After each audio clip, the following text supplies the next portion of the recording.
नमस्कार विद्यार्थी मित्रांनो, आपल्या सर्वांचे या आपल्या YouTube चॅनलवर हार्दिक स्वागत आहे. मी गंगाधर हंडे आणि आज आपण या व्हिडिओ अंतर्गत यशस्वी बोर्ड परीक्षेच्या दृष्टीने इतिहास व राज्यशास्त्र या विषयांसाठी मार्च 2023 साठी अतिशय उपयुक्त अशी उत्तरासह प्रश्नपत्रिका आपण सविस्तर या व्हिडिओ अंतर्गत अभ्यासणार आहोत. ही प्रश्नपत्रिका एकूण 40 गुणांची असून यासाठी वेळ दिलेला आहे आपणास 2 तास. तर ही प्रश्नपत्रिका विद्यार्थ्यांनी काळजीपूर्वक पाहावी, कारण या प्रश्नपत्रिकेतील बरेच प्रश्न आपणास मार्च 2023च्या बोर्ड परीक्षेमध्ये विचारले जाऊ शकतात. त्यामुळे हा व्हिडिओ शेवटपर्यंत नक्की पहा. तर सुरू करूया मार्च 2023 साठी अतिशय उपयुक्त अशी प्रश्नपत्रिका उत्तरासह.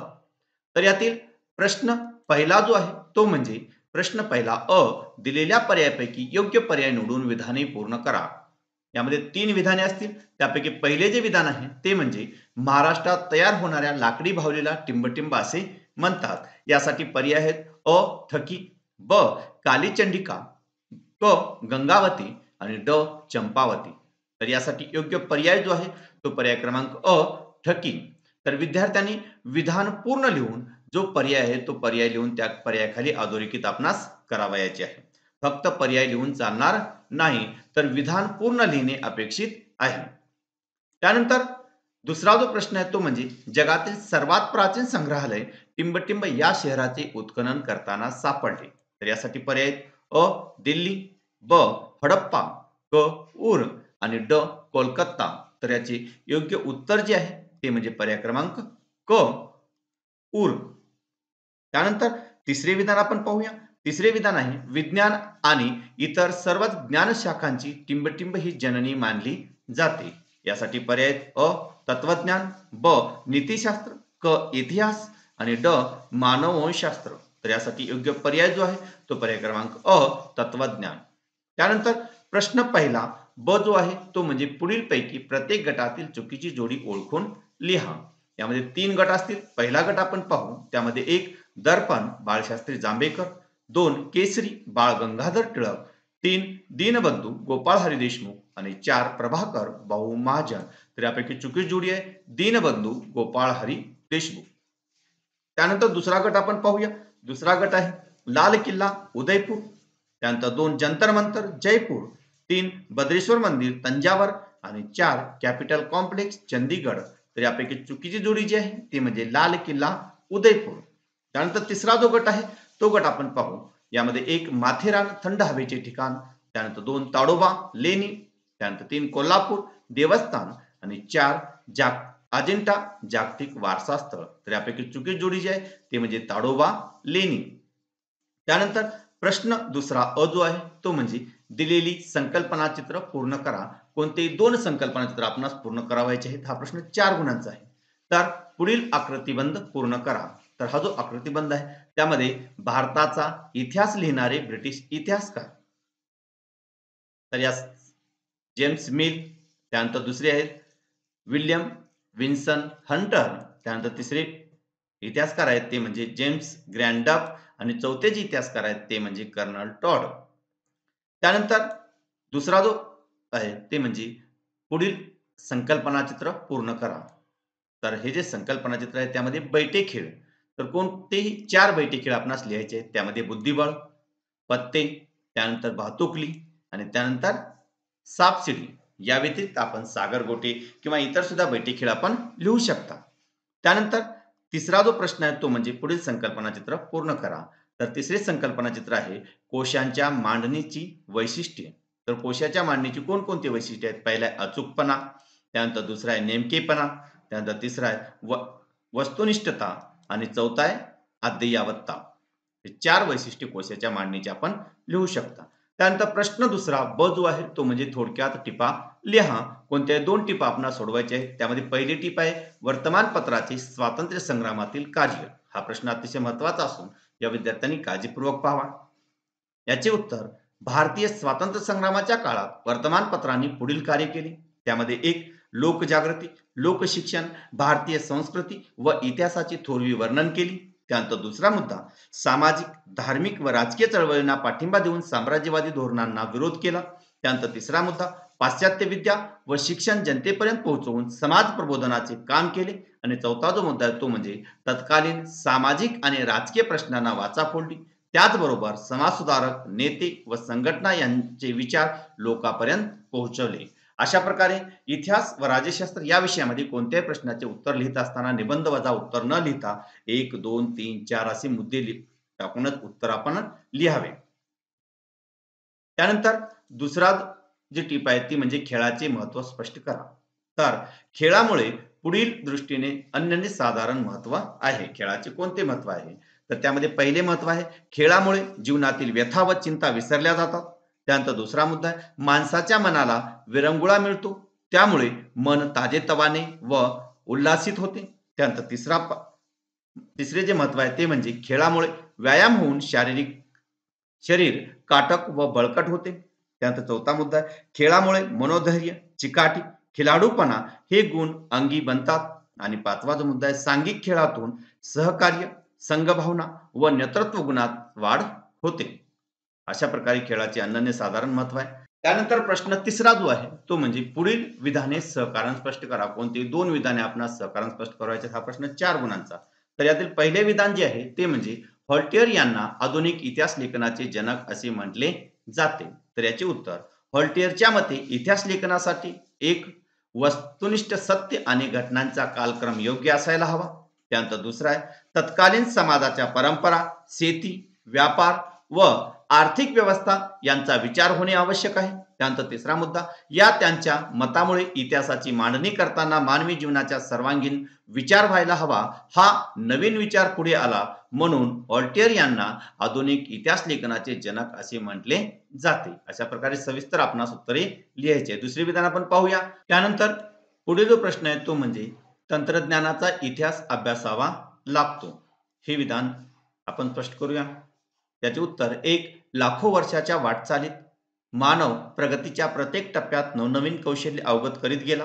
त्यानंतर दुसरा मुद्दा दगडापासून हत्यारे तयार करणे, शेतीचे तंत्र अशी वाटचाल करीत तो विज्ञान युगात आला. त्यानंतर तिसरा मुद्दा कृषी उत्पादने, वस्तूचे उत्पादने, स्थापत्य, अभियांत्रिकी इत्यादीमध्ये बदल होत गेले. आणि चौथा जो मुद्दा आहे तो म्हणजे यांत्रिकरणामुळे उत्पादन वाढले. ही सर्व प्रगती समजून घेण्यासाठी आपल्याला तंत्रज्ञानाचा इतिहास अभ्यासावा लागतो. त्यानंतर पुढील जे विधान आहे ते आपण पाहूया. पुढील विधान आहे वर्तमानपत्राचा इतिहास या विषयांची गरज पडते. वर्तमानपत्रांना इतिहास या विषयांची गरज पडते. तर याचे उत्तर एक एखाद्या बातमीचा सविस्तर आढावा घेताना वर्तमानपत्रांना तिचा भूतकाळ शोधावाच लागतो. त्यानंतर दुसरा मुद्दा वर्तमानपत्रात काही सदरे असे असतात की ती इतिहासावर आधारलेली असतात. अशा सदरामधून भूतकाळातील आर्थिक, सामाजिक, राजकीय संघटना आपणास समजून घ्याव्या लागतात. त्यानंतर तिसरा मुद्दा आपण लिहू शकतो की वृत्तपत्रे भूतकालीन घटनातील युद्धे, नेते आदींची शताब्दी वा 50-75 वर्ष पूर्ण झाल्याच्या निमित्ताने लेख वा विशेष पुरवण्या काढतात. अशा वेळी संबंधित घटनेचा भूतकाळ अभ्यासावा लागतो. त्यानंतर चौथा मुद्दा दिनविशेषासारखी सदरे देतानाही पूर्वीच्या घटना माहिती करून घ्याव्या लागतात. म्हणून वर्तमानपत्राचा ना इतिहास या विषयाची गरज पडते. त्यानंतर पुढील जो मुद्दा आहे तो आपण पाहूया. पुढील विधान आहे बखर हा ऐतिहासिक साहित्यातील महत्वाचा प्रकार आहे. तर याचे उत्तर एक ऐतिहासिक साहित्यात फारसी ग्रंथ, ताम्र, शिलालेख, कागदपत्रे, नाणी, प्रवास वर्णने इत्यादी साधनाबरोबरच ऐतिहासिक बखरीचाही समावेश होतो. त्यानंतर दुसरा मुद्दा बखरीत शूर योद्ध्यांचे गुणगान असते, ऐतिहासिक घडामोडी आणि युद्धांची वर्णने असतात. त्यानंतर तिसरा मुद्दा थोर पुरुषांची चरित्रे आणि त्या काळातील नगरांची वर्णने असतात. चौथा मुद्दा तत्कालीन सामाजिक, धार्मिक आणि आर्थिक जीवनाचे चित्र रंगवलेले असते. ही वर्णने इतिहास लेखनाला उपयुक्त ठरतात. म्हणून बखर हा ऐतिहासिक साहित्यातील एक महत्वाचा प्रकार मानला जातो. त्यानंतर प्रश्न चौथा जो आहे तो म्हणजे दिलेला उतारा वाचून त्याखालील प्रश्न आपणास सांगायचे आहेत. हा जो उतार आहे हे पाहूया. या उतार्यावर आधारित कोणकोणते प्रश्न आहेत. तर बाळ जगन्नाथ पंडित कोणते काम करत असत. तर याचे उत्तर बाळ जगन्नाथ पंडित क्रिकेट सामन्याचे आकाशवाणीवरून समालोचन करीत असत. त्यानंतर दुसरा प्रश्न आपण पाहूया. दुसरा प्रश्न आहे समालोचकाचे काम कोणते असते. समालोचकाचे कोणते काम असते. तर याचे उत्तर मैदानावर चालू असलेल्या सामन्याची, त्यातील घटनेची, खेळाडूच्या प्रत्येक कृतीचे धावते वर्णन करण्याचे काम समालोचक करत असतात. आणि तिसरा जो मुद्दा आहे तो म्हणजे बाळ जगन्नाथ पंडितांचे समालोचन का रंजक होत असेल? तर याचे उत्तर, बाळ जगन्नाथ पंडित हे क्रिकेट सामन्याचे धावते वर्णन करण्याबरोबरच ते तेथील मैदानाचा इतिहास सुद्धा सांगत असत. त्यानंतर दुसरा मुद्दा, खेळाडू संबंधीची माहिती आणि इतिहास सांगत असत. त्यानंतर तिसरा मुद्दा, त्या खेळाडूंनी पूर्वी कोणते विक्रम केले त्या आठवणीही सांगत असत. आणि चौथा जो मुद्दा तो म्हणजे खेळाचे व खेळाच्या इतिहासाचे उत्तम ज्ञान त्यांना होते. या गुणाबरोबरच त्यांची बोलण्याची शैली ही उत्तम असल्यामुळे बाळ जगन्नाथ पंडितांचे समालोचन रंजक होत असे. त्यानंतर प्रश्न 5वा जो आहे तो म्हणजे पुढील प्रश्नांची सविस्तर उत्तरे लिहा. कोणते 2 प्रश्न सोडवायचे. त्यामधील पहिला प्रश्न आहे तो म्हणजे मार्क्सवादी इतिहास लेखन म्हणजे काय? तर याचे उत्तर, स्वातंत्र्योत्तर काळात भारतीय इतिहास लेखनात जे नवे वैचारिक प्रवाह आढळून येतात त्यात मार्क्सवादी इतिहास लेखन हा एक प्रमुख प्रवाह आहे. एक, मार्क्सवादात वर्ग संघर्षावर भर दिलेला आहे. मार्क्सच्या विचारावर आधारित जे इतिहास लेखन केले गेले त्याला मार्क्सवादी इतिहास लेखन असे म्हणतात. त्यानंतर दुसरा मुद्दा, मार्क्सवादी इतिहास लेखनात आर्थिक व्यवस्थेतील उत्पादनाची साधने, पद्धती आणि उत्पादनाच्या प्रक्रियेतील मानवी संबंध यांचा प्रामुख्याने विचार केलेला आहे. त्यानंतर तिसरा मुद्दा, प्रत्येक सामाजिक घटनेचा सर्वसामान्य लोकांवर काय परिणाम होतो याचे विश्लेषण करणे हे मार्क्सवादी इतिहास लेखनाचे मुख्य सूत्र आहे. तर मित्रो, हा जो प्रश्न 5वा आहे सविस्तर उत्तर द्या. हा 3 गुणांसाठी प्रश्न आहे आणि यामध्ये मोठे 3 किंवा छोटे 6 मुद्दे लिहिणे आपणास अपेक्षित आहे. पाहूया दुसरा प्रश्न कोणता आहे. दुसरा प्रश्न आहे, लिखित साधनाचा अभ्यास करण्यासाठी कोणते प्रशिक्षण घेण्याची आवश्यकता आहे? त्यामध्ये इतिहासाच्या अभ्यासकाला लिखित साधनाचा अभ्यास करावाच लागतो. ही साधने हाताळताना पुढील प्रशिक्षणाची आपणास आवश्यकता असते. त्यामध्ये एक, त्यात ब्राह्मी, मोडी, पर्शियन यासारख्या प्राचीन लिप्या आणि त्यांच्या विकासक्रम यांचे ज्ञान हवे. त्यानंतर दुसरं प्रशिक्षण आहे ते म्हणजे तो ज्या काळातील घटनेचा अभ्यास करीत आहे त्या इतिहास काळातील समाजरचना व परंपरा यांनी माहिती करून घेतल्या पाहिजेत. त्यानंतर तिसरा मुद्दा, त्या काळातील साहित्य, लिहिण्याच्या पद्धती याची ओळख असावी. त्यानंतर चौथा आहे, तत्कालीन सांस्कृतिक, शासन व्यवस्था, राजसत्ता याचे त्यांना प्राथमिक ज्ञान असावे. त्यानंतर 5वा मुद्दा, तत्कालीन चित्रशैली, शिल्पकला शैली आणि त्याचा विकासक्रम याचे त्याने अभ्यास केला पाहिजे. 6वा जो मुद्दा आहे तो म्हणजे जे प्राचीन दस्तऐवज तो हाताळणार आहे त्या कागदाचा प्रकार, शाई व रंग, भृजपत्रे इत्यादी बाबत त्याला माहिती असावी. 7वा जो मुद्दा तो म्हणजे कोरीव लेखासाठी वापरलेला दगड, स्वरूपा याविषयी माहिती त्यांनी अवगत केलेली असावी. त्यात 8वा मुद्दा आहे त्याच्या अभ्यास विषयासंबंधी यापूर्वी झालेल्या संशोधनपर लेखन त्याने वाचलेले असावे. आणि 9वा जो मुद्दा आहे तो म्हणजे दस्तऐवजाची सफाई व संवर्धन यासाठी आवश्यक असणाऱ्या रासायनिक प्रक्रिया व त्यासाठी लागणारी उपकरणे व रसायने याची माहिती त्यांना असावी. आणि 10वा जो मुद्दा आहे तो म्हणजे संग्रहालयाच्या दालनातील प्रदर्शन व्यवस्थापन आणि माहिती तंत्रज्ञान याचे त्याने अभ्यासलेला असावा. तर या 10 पैकी कोणते 6 मुद्दे आपण लिहू शकता. त्यानंतर पुढील जो प्रश्न आहे तो आपण पाहूया. पुढील प्रश्न आहे, पर्यटनाशी संबंधित व्यावसायिक क्षेत्रे स्पष्ट करा. तर याचे उत्तर, पर्यटनाशी संबंधित अशी पुढील व्यावसायिक क्षेत्रे आहेत. त्यामध्ये एक, पर्यटकांच्या राहण्यासाठी असणारी निवासस्थाने म्हणजे लॉजेस चालवणे, ती बांधण्यासाठी संबंधित असणारे उद्योग. त्यानंतर दुसरा मुद्दा, खाद्यपदार्थाची दुकाने, हॉटेल्स, खानावळी इत्यादी उद्योग. तिसरा आहे हस्तउद्योग व कुटीर उद्योग आणि त्यांच्या विकासात विक्रीची दुकाने. त्यानंतर चौथा मुद्दा, हॉटेलशी संबंधित दूध, भाज्या, किराणा इत्यादी शेती व पशु उद्योग. 5वा आहे पर्यटकांच्या वाहतुकीसाठी असणारे बस, रिक्षा, टॅक्सी आदी उद्योग. 6वा आहे प्रवासी एजंट, फोटोग्राफर, मार्गदर्शक, ठिकठिकाणाची माहिती छापणारे मुद्रक इत्यादी व्यवसाय पर्यटकाच्या संबंधित आहेत. त्यानंतर प्रश्न 6वा जो आहे तो म्हणजे दिलेल्या पर्यायापैकी योग्य पर्याय निवडून विधाने पूर्ण करा. तर पहिले विधान आहे, निवडणूक आयुक्तांची नेमणूक टिंबटिंब करतात राष्ट्रपती, प्रधानमंत्री, उपराष्ट्रपती की लोकसभेचे सभापती. तर याचे उत्तर आहे राष्ट्रपती.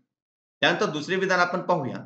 दुसरे विधान आहे, शेतकरी चळवळीची टिंबटिंब ही प्रमुख मागणी आहे. त्यामध्ये अ, वन जमिनीवर लागवड करण्याचा अधिकार मिळावा.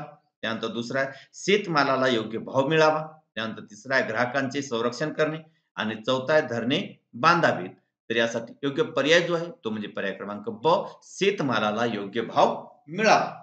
त्यानंतर प्रश्न 7वा जो आहे तो म्हणजे पुढील विधाने चूक की बरोबर ते सहकारण स्पष्ट करा. कोणती दोन विधाने आपल्याला सोडवायची आहेत. पहिले विधान पाहूया. राजकीय पक्ष शासन व जनता यांच्यातील दुवा म्हणून काम करतात. तर याचे उत्तर हे विधान बरोबर आहे. कारण एक राजकीय पक्ष जनतेच्या मागण्या आणि गाऱ्हाणी शासनापर्यंत पोहोचवण्याचे कार्य करतात. त्यानंतर दुसरा मुद्दा शासन पक्षामार्फत आपल्या धोरणांची योजनांची माहिती जनतेपर्यंत पोहोचवून त्याचा या कार्यक्रमांना पाठिंबा मिळवतात. त्यानंतर तिसरा या धोरणावरील जनतेच्या प्रतिक्रिया सरकारला सांगण्याचे कामही राजकीय पक्ष करतात. अशा रीतीने राजकीय पक्ष शासन व जनता यांच्यातील दुवा म्हणून काम करत असतात. त्यानंतर दुसरे जे विधान आहे ते म्हणजे निवडणूक आयोग निवडणुकी दरम्यान आचारसंहिता लागू करतो. तर याचे उत्तर हे विधान बरोबर आहे. कारण एक त्यामुळे निवडणुका खुल्या वातावरणात व निष्पक्ष पद्धतीने घेतल्या जातात. त्यानंतर दुसरा मुद्दा निवडणुकांच्या काळात गैरप्रकारांना आळा घालता येतो. त्यानंतर तिसरा मुद्दा धाक दडपच्या दहशत यापासून सामान्य मतदाराला दिलासा मिळून तो मुक्तपणे मतदान करू शकतो. म्हणून निवडणूक आयोग निवडणुकी दरम्यान आचारसंहिता लागू करतो. त्यानंतर तिसरे जे विधान आहे ते म्हणजे चळवळीला खंबीर नेतृत्वाची गरज नसते. तर याचे उत्तर हे विधान चूक आहे. कारण एक कोणतीही चळवळ नेतृत्वामुळेच क्रियाशील राहते आणि व्यापक बनते.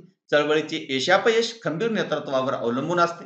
त्यानंतर दुसरा मुद्दा चळवळीचा कार्यक्रम आंदोलनाची दिशा आणि तीव्रता केव्हा कमी अधिक करायची याबाबत खंबीर नेतृत्वच योग्य निर्णय घेतो. खंबीर नेतृत्वात लोकांपर्यंत पोहोचून जनाधार मिळवू शकतो व चळवळी परिणामकारकता वाढवू शकतो. म्हणून चळवळीला खंबीर नेतृत्वाची गरज असते. त्यानंतर प्रश्न 8वा जो आहे तो म्हणजे पुढील संकल्पना स्पष्ट करा. कोणतीही एक संकल्पना आपणास स्पष्ट करावायची आहे. पाहूया संकल्पना पहिली चळवळ. तर याचे उत्तर एखाद्या प्रश्नांच्या निराकरणासाठी जेव्हा लोक संघटित होऊन सातत्याने कृती करतात तेव्हा तिला चळवळ असे म्हटले जाते. त्यानंतर दुसरा मुद्दा चळवळी या नागरिकांच्या सार्वजनिक जीवनातील सहभाग वाढवतात. सार्वजनिक हितासाठी आणि प्रश्न सोडविण्यासाठी चळवळी होत असतात. त्यानंतर तिसरा मुद्दा सरकारवर दबाव आणून आपले प्रश्न सोडवण्यासाठी चळवळी होतात. असे नाही तर शासनाच्या काही निर्णयांना व धोरणांना विरोध करण्यासाठी चळवळी होतात. त्यानंतर चौथा मुद्दा धार्मिक, सामाजिक, आर्थिक, सांस्कृतिक, पर्यावरण विषयक स्वच्छता, वाईट प्रथा, परंपरा इत्यादी विविध विषयातील प्रश्न घेऊनही चळवळी होत असतात. त्यानंतर दुसरी संकल्पना आहे ती म्हणजे राष्ट्रीय पक्ष. तर याचे उत्तर राष्ट्रीय पातळीवर कार्यरत असणाऱ्या पक्षांना राष्ट्रीय पक्ष असे म्हणतात. राष्ट्रीय पक्ष म्हणून मान्यता मिळवण्यासाठी निवडणूक आयोगाने काही निकष ठरवलेले आहेत.